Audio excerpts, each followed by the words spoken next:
Isang mapagpalang araw po sa ating lahat. Ngayon po March 29 para sa ating schedule ay alas 10 po ng umaga ang ating bukas. So natatagpos na natin yung 24 hours natin na duty. Pag-uwi po natin ay tahinga lang tayo ng konting oras. Alas 10 po ay pwede na tayo manggamot. At sa mga pasyente po na pupunta po ay available na po yung oras natin mamayang mga alas 10 ng umaga para sa pagbubukas po ng ating gamutan.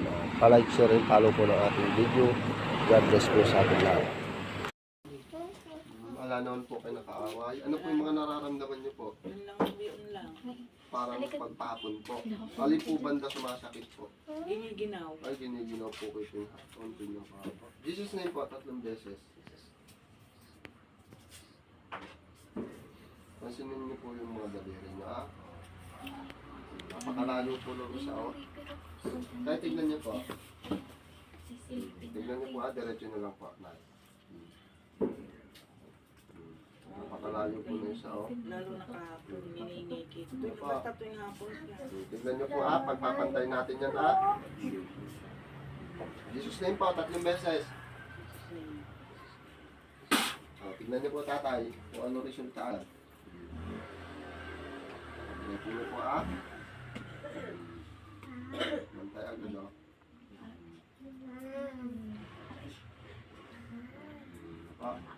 Bilis. Ano po, namamaligno kayo. Kasi kagabi na naginip nga ako.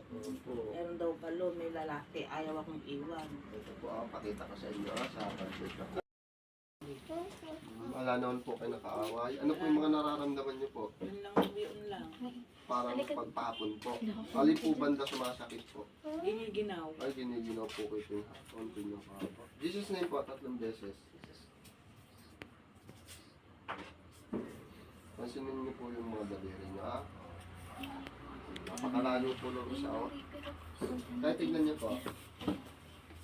Tignan niyo po, diretso na lang po.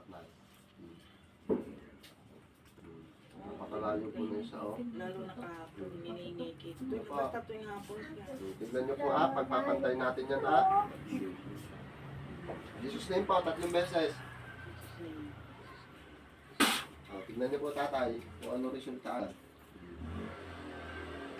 Tignan niyo po,